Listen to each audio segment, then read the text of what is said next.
Bienvenidos al curso de Intervención en Psicología Clínica desde el enfoque cognitivo-conductual. El día de hoy entonces vamos a ver este enfoque con sus diferentes planteamientos teóricos. Para empezar, este enfoque tiene diferentes ámbitos y situaciones de aplicación, como son los trastornos de ansiedad, de depresión, las fobias, las obsesiones, los trastornos de alimentación, los problemas de pareja, las disfunciones sexuales y los trastornos de personalidad. De igual manera, con este enfoque se pueden trabajar todos los hábitos saludables en niños y jóvenes, el cuidado y atención para personas mayores, terapias de grupo, problemas de consumo, de violencia, de estrés. De igual manera, todos los problemas conductuales en los niños, las dificultades del rendimiento escolar, el entrenamiento en habilidades sociales, la asertividad, la solución de problemas y la toma de decisiones. Como vemos, el entorno de aplicación es bastante amplio y provechoso en el ámbito terapéutico, además que tiene mucho respaldo empírico también a nivel, digamos, investigativo, ha mostrado muy buenos resultados y por lo tanto tiene suficiente respaldo en las técnicas que se utilizan. Digamos que algunas de las bases teóricas pues parten obviamente de la parte conductual básica que todos conocen, pero también de la parte racionalista.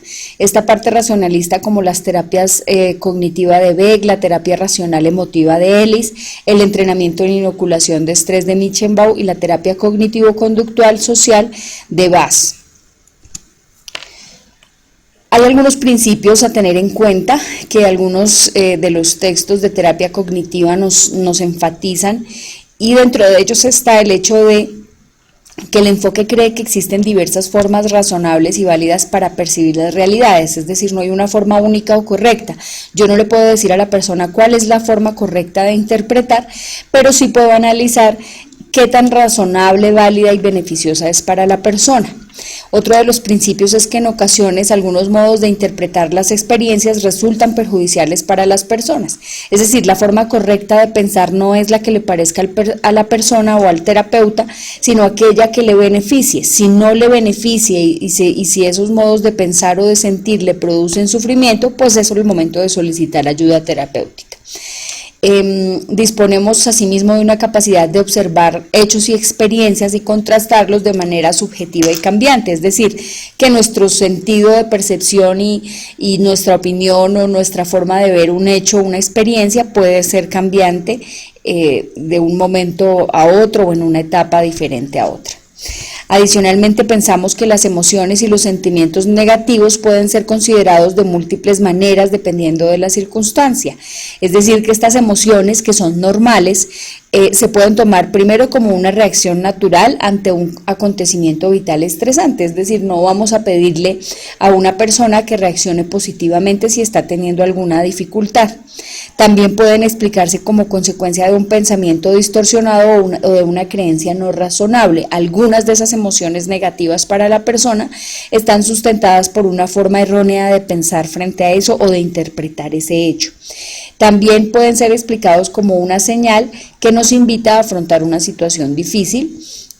También las emociones negativas funcionan como un reflejo natural de una etapa de cambio normal en la vida, pero es muy importante reconocer estas emociones, aceptarlas y, si lo deseamos, facilitar su modificación. Esto es muy importante porque si la persona no asume que tiene cosas que modificar y si permanece rígida dentro de sus procesos emocionales y de pensamiento, pues realmente el rol del terapeuta no va a poder avanzar mucho. Entonces es un trabajo en equipo donde la persona también tiene un rol activo, y el primer rol activo de la persona es aceptar la condición y proponerse el cambio.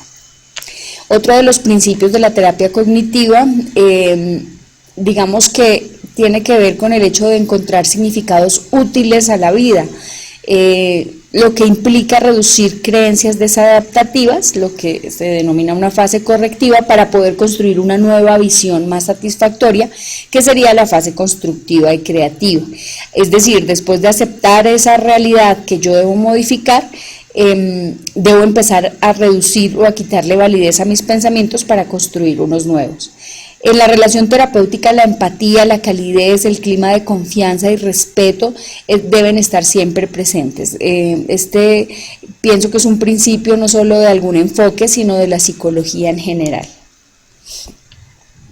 Los elementos que analiza este enfoque son el ambiente, los estímulos, los acontecimientos, las personas con las que me relaciono, tiene que ver con todo lo contextual y con los estímulos, por supuesto, porque también tomamos una base muy importante del conductismo. Otro elemento de análisis es las emociones que le produce a la persona la situación por la que esté atravesando, las reacciones físicas como la sudoración, la respiración, la palpitación, en fin, los pensamientos o ideas acerca de mí mismo, acerca del mundo y acerca del futuro, el comportamiento, es decir, lo que hago, lo que digo y cómo me desenvuelvo en general, y las consecuencias de mi comportamiento, si son refuerzos o castigos que invitan a reducir o aumentar la probabilidad de que se repita una conducta. Es importante y clave dentro del enfoque entender que lo que pensamos acerca de lo que nos ocurre en nuestro entorno nos produce unas emociones, es decir, la base de las emociones en gran medida está en lo que pensamos. Esto también nos produce unas reacciones físicas y nos hace comportarnos de una forma determinada que nos ocasiona diversas consecuencias. Esta es como la forma en la que el enfoque relaciona todos esos elementos de análisis. Acá pues nos dan un ejemplo. Si pasa un perro por la calle y pienso, o sea, ahí está la parte activa del sujeto, me va a morder, pues mi emoción será de miedo, mi reacción física será de temblor y mi conducta seguramente será cambiarme de acera, y al hacerlo seguramente disminuye mi malestar en el momento, por lo que implica un refuerzo a corto plazo, pero aumentará a largo plazo mi inseguridad y mi incapacidad de acercarme a los perros. La mayor parte de nuestras conductas son aprendidas, de la misma manera hemos aprendido unos estilos de pensamiento y unas formas de sentir también frente a los acontecimientos. Nosotros estamos aprendiendo constantemente y la idea de este enfoque es que aprendamos nuevas maneras de reaccionar a esos estímulos. Muchos factores influyen en nuestro aprendizaje, los factores motivacionales, familiares, culturales, los compañeros, las vivencias, la historia, las metas, las expectativas, en fin, digamos que el tema del aprendizaje tiene muchas formas de darse, pero estos son algunos elementos que inciden en cómo se va a dar. Aprendemos, por ejemplo, de diferentes maneras y a veces estas formas se combinan entre ellas. Aprendemos mediante la construcción activa de ideas, representaciones, emociones, valores, que es todo el trabajo mental que hacemos, o de reflexión, o de, por ejemplo, profundización en un conocimiento que hacemos por medio de ese manejo de esquemas, significados, conceptos e ideas. Pero también aprendemos por asociación entre situaciones y respuesta, es decir, por condicionamiento, aprendemos por imitación o modelamiento y aprendemos por las consecuencias que tiene nuestro comportamiento, es decir, por aquellos refuerzos o castigos que recibimos. Estas muestran las diferentes formas de aprendizaje. En el aprendizaje, las consecuencias pueden ser de diversos tipos, no son necesariamente observables o materiales. Por ejemplo, algunas consecuencias son las emociones, las propias emociones, las emociones o reacciones que observamos de los demás, los pensamientos propios, los pensamientos que adivinamos o creemos que tienen los demás, las reacciones físicas, las críticas, los elogios y pues ya los temas más materiales y visibles como los regalos o las cosas que están más materializables. Si se trata de alguna consecuencia agradable, como lo indica el conductismo, pues se tratará de un refuerzo, y una consecuencia desagradable se tratará, como lo dice la teoría del conductismo, de un castigo. Bueno, para entender este tema de la conducta, pues conducta son todas las acciones de un sujeto, lo que piensa, siente y experimenta. La conducta tiene 3 modalidades de análisis desde el enfoque nuestro. Está la conducta motora, que son todas las actividades observables que realiza la persona.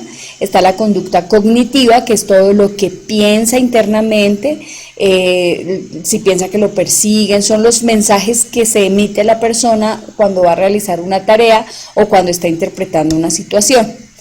Y la conducta, la parte de la conducta psicofisiológica, que son todas las actividades pues de nuestro sistema nervioso, que tienen que ver con el ritmo cardíaco, la presión arterial, la temperatura del cuerpo, en fin, digamos que todas estas todas estas situaciones fisiológicas que a veces la gente no encuentra directamente una relación con el tema emocional, pero que sí directamente la tiene. Los repertorios de conducta se logran porque se han construido a lo largo de la vida y dependen de aspectos como la edad o situaciones específicas y particulares de cada persona. El psicólogo, por supuesto, debe operativizar estos atributos psicológicos teniendo en cuenta la delimitación de la conducta evaluada, es decir, hacerle un análisis exhaustivo a esa conducta para que yo tenga los elementos sobre los cuales voy a intervenir. Dentro de ese análisis de la conducta debo analizar condiciones ambientales pasadas, históricas, pues de la historia de aprendizaje del sujeto. Debo analizar condiciones ambientales actuales, como por ejemplo lo que está en el entorno que mantiene o controla ese comportamiento sobre el cual yo voy a intervenir. Los estímulos físicos relevantes, que son situaciones que facilitan o inhiben el comportamiento, y están relacionadas con los contextos actuales, es decir, por ejemplo, cómo es su comportamiento en ciertas condiciones, por ejemplo, cómo es su comportamiento en casa con relación a cómo es el comportamiento en el colegio, o cómo es con los amigos con relación a cómo es con la pareja. Entonces, ahí se van delimitando qué contextos actuales definen o en cuáles de ellos se presenta el comportamiento. Hay condiciones biológicas, por supuesto, que también deben ser analizadas como posible causa de la conducta. Bueno, ejemplos de situaciones ambientales como los ambientes estimulantes que pueden no estimulantes, perdón, que pueden enlentecer los procesos de aprendizaje. Las condiciones biológicas históricas como por ejemplo dificultades en el nacimiento, el síndrome de Down, que afecta el aprendizaje de comportamientos más complejos. Las condiciones biológicas como un traumatismo craneoencefálico que genera pues perturbación en los repertorios cognitivos y lingüísticos que ya había aprendido la persona. Otro de los elementos importantes del enfoque tiene que ver con los esquemas mentales. Estos son mensajes aprendidos que están en el nivel más asequible de mi conciencia y se trata de los pensamientos automáticos. Digamos que es un nivel muy fácil porque es lo que decimos ante cada situación, ¿no? Hoy qué día todo saldrá bien, o qué fastidio estas personas, o bueno, los mensajes que de alguna manera nos transmitimos cotidianamente. Las creencias intermedias que están dentro de esos esquemas son valoraciones, suposiciones y reglas. Son ideas que están en un nivel mucho más profundo y digamos que nos producen emociones negativas que pueden interferir en nuestra conducta y perjudicar nuestros objetivos si se vuelven rígidas y poco adaptativas. Las creencias centrales nucleares están en el nivel más profundo del esquema mental y constituyen nuestros valores, identidad, principios, las afirmaciones rotundas acerca de cómo somos nosotros mismos, el mundo, el futuro o las demás personas. Y entonces entramos en este hecho de entender que los seres humanos tenemos creencias irracionales. Se asume que somos muy racionales, pero a veces dentro del análisis que hacemos de la información no somos muy acertados, y esta es una situación que le pasa a todas las personas. Irracional no tiene nada que ver con los niveles de inteligencia, simplemente son esquemas desadaptativos que producen, digamos, como sensaciones negativas en las personas, ¿cierto? Entonces, esas creencias irracionales son creencias centrales generalmente de contenido negativo acerca de nosotros mismos, acerca de los demás, acerca del mundo. Entonces todas esas ideas de no soy normal, me rechazarán, soy incompetente, no me respetan, bueno, ese tipo de creencias que generalmente tienen un contenido muy negativo. Son creencias acerca también de los demás, como lo mencionaba, entonces puede ser acerca de nosotros mismos, acerca de los demás o acerca del mundo y del futuro.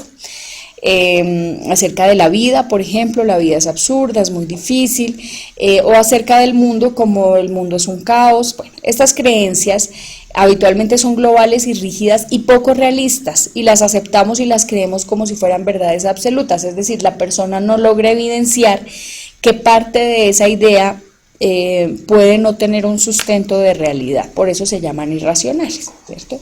Al contrario, los pensamientos racionales, que son los que nuestra especie humana se enorgullece de tener, pero que no siempre son así, son pensamientos que se apoyan en datos de experiencia y que son comprobables, que describen las realidades sin exagerarlas, que se expresan en términos de deseos o preferencias y no de cosas más rígidas, que producen emociones sí normales pero moderadas y de una intensidad mediana y de corta duración, y que coinciden con lo ocurrido, que facilitan la resolución de los problemas y nos ayudan a conseguir nuestros objetivos.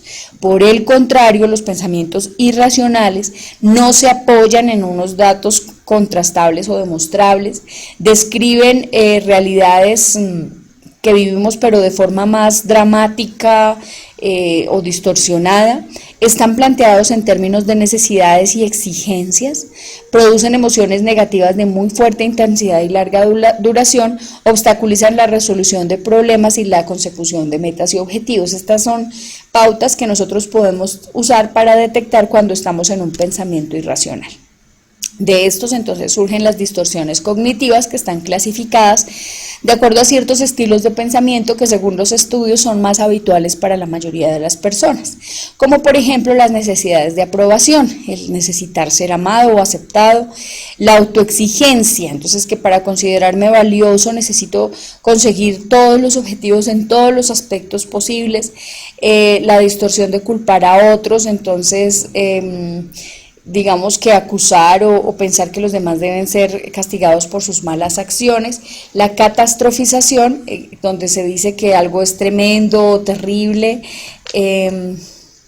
la irresponsabilidad emocional, donde se evidencia que la desgracia humana, digamos que es por causas externas y no tenemos la capacidad de controlarlo, la ansiedad por preocupación, si algo, eso puede ser peligroso, debo sentirme inquieto constantemente por la posibilidad de que ocurra lo peor, la evitación de los problemas, porque es un pensamiento que invita a que es más fácil huir de las dificultades que afrontarlas.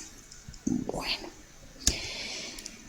Otras distorsiones como la dependencia, necesito tener a alguien más fuerte que yo, la influencia del pasado, donde se piensa que el pasado me determina o algo que me ocurrió me ha afectado indefinidamente, el altruismo neurótico, donde decimos que debemos preocuparnos constantemente por los problemas de los demás, el perfeccionismo, donde creemos que existe una solución perfecta y que es catastrófico si no se encuentra. Bueno, después de detectar estos pensamientos irracionales o distorsiones cognitivas, podemos determinar diferentes formas de intervención. Si digamos que lo ideal sería intervenir las conductas a nivel de sus tres modalidades de presentación, las conductas cognitivas, las conductas motoras o comportamentales y las conductas fisiológicas y emocionales. Entonces, para esto, digamos que las medidas de intervención deberían complementarse y triangularse articulando estas tres formas, y por supuesto se deben generar también técnicas preventivas cuando uno visualiza riesgos en las personas. Estas técnicas preventivas también tienen que ver con la prevención de recaídas o la advertencia de que las recaídas pudiesen existir y cómo manejarlas cuando se presenten. Arrancamos entonces con la intervención cognitiva, es el primer paso, aquí tiene que ser identificar los pensamientos, pero además aprender autodiálogos que nos permitan desarrollar otras formas de dar significado a lo que vivimos. En esta reestructuración cognitiva se comienza con la definición de ese pensamiento y anotamos de 0 a 100 cuánto creemos. Luego arrancamos un debate donde nos preguntamos, digamos, qué ideas irracionales o con qué idea irracional se puede relacionar este pensamiento, qué tan válido o razonable o realista es, qué hechos lo comprueban y empezamos a hacer un contraste empírico. Después nos cuestionamos si es un pensamiento útil, si es adaptativo, si tiene consecuencias positivas o negativas para nosotros y a la vista de los hechos a favor y en contra, de las ventajas e inconvenientes, elaboramos un pensamiento alternativo más realista y lo anotamos y digamos que anotamos también cuánto creemos, de 1 a 100, volvemos a darle una nueva validez a este nuevo pensamiento que surge y la idea es que a medida que yo vaya debatiendo el pensamiento inicial, vaya aumentando la credibilidad en el nuevo pensamiento que es más racional. Al terminar el debate observamos si ha disminuido ese pensamiento inicial y revisamos el efecto que tiene en nosotros y en nuestra conducta. Otra técnica de intervención son las autoinstrucciones, que consisten en guiar el diálogo interno para afrontar una situación negativa. Son todas las palabras o frases que nosotros podemos preparar para decirnos antes, durante y después de un acontecimiento. Entonces, antes de afrontar algo que me da miedo, entonces como yo preparo y programo mi mente para decir, yo voy a poder hacerlo, tengo que tranquilizarme, tengo que recordar que puedo manejarlo de esta manera, bueno, en fin. Durante, entonces, comentarios positivos y motivadores que a veces pueden estar escritos en tarjetas, recuerda que tienes que respirar de esta manera, recuerda que tú vas a lograrlo, bueno, cosas que me motiven a hacerlo, y después un reconocimiento y autovaloración positiva, y esto a veces le cuesta mucho a las personas porque quisieran ya lograrlo perfectamente, pero ellos deben aprender a reconocer en esas autoinstrucciones sus pequeños avances, porque si solo me pude quedar 5 minutos, entonces debo decir y reconocer que esos 5 minutos fueron positivas. Otra de las estrategias de intervención es la interrupción de ese diálogo negativo, que puede hacerse con una frase, una palabra, como para, detente, no más, suficiente, y la idea es detener el pensamiento cuando empieza a aumentar en magnitud, frecuencia, intensidad o negatividad.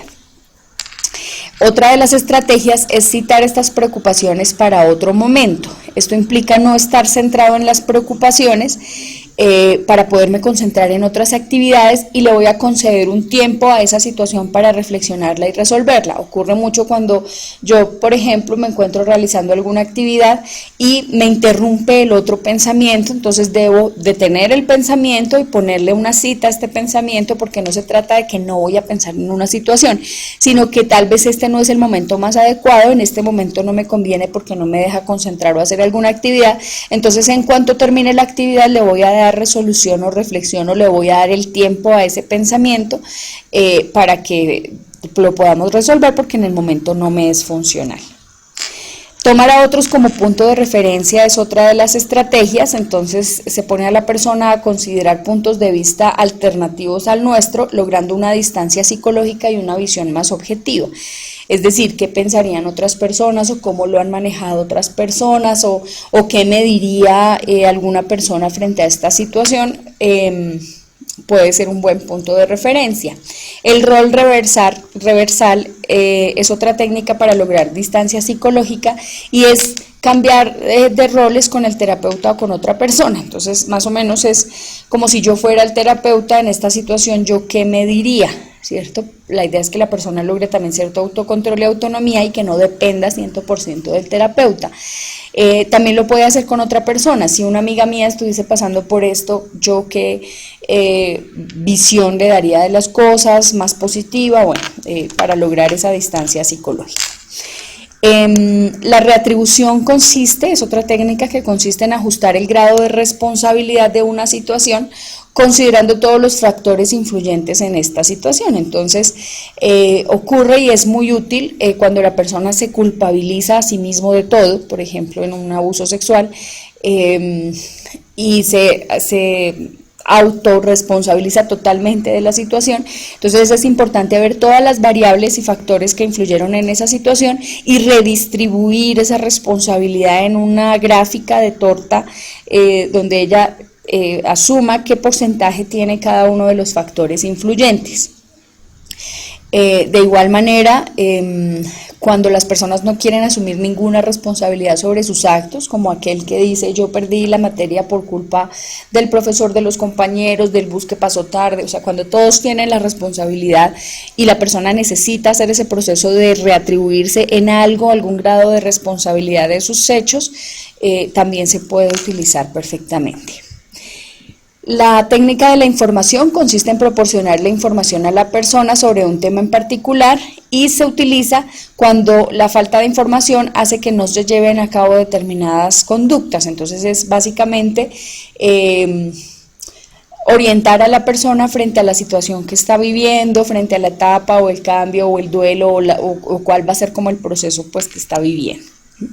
Hay otra técnica que es la solución de problemas, que le ayuda a la persona a dar una gran variedad de situaciones y seleccionar de pronto respuestas más eficaces en una situación problemática. Es un método que enfatiza las operaciones cognitivas para comprender y resolver los conflictos intra e interpersonales.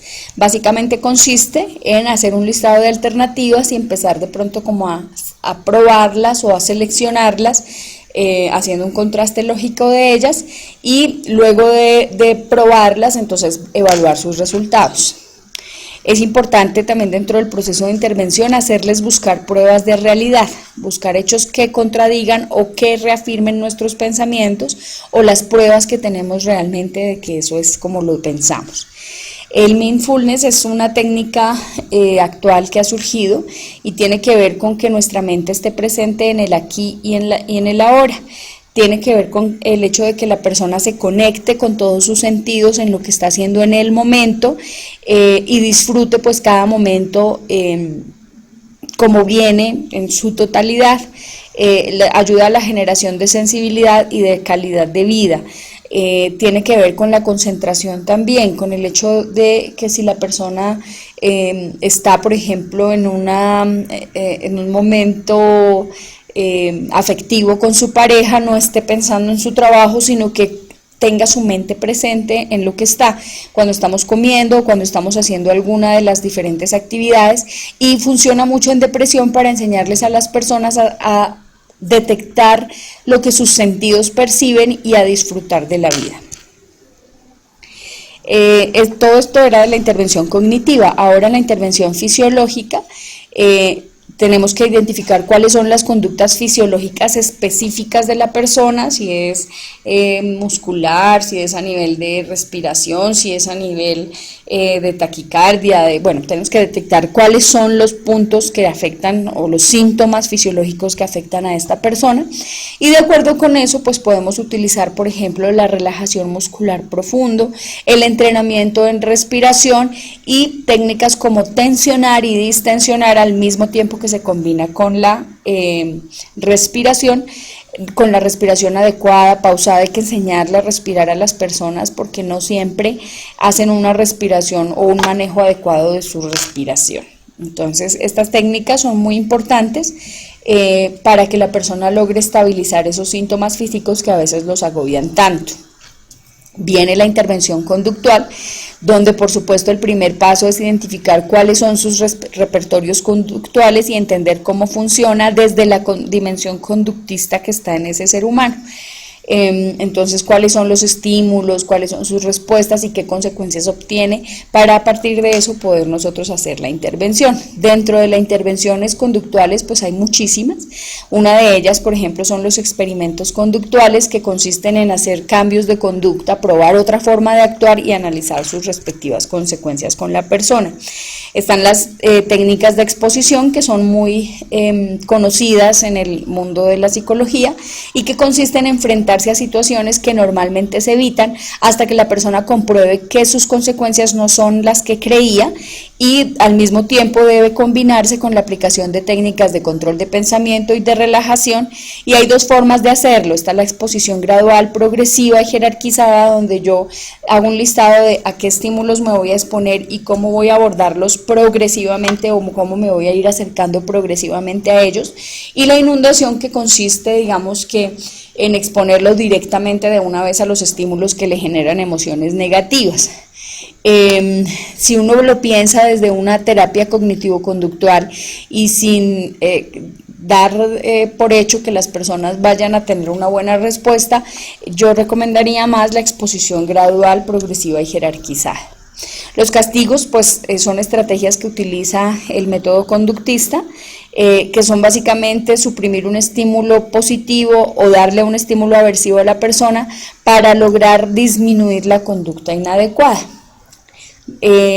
Otra estrategia es el costo de respuesta, que consiste en retirar algún reforzador positivo de manera contingente, es decir, inmediata, apenas la conducta que se presente o que se pretende eliminar.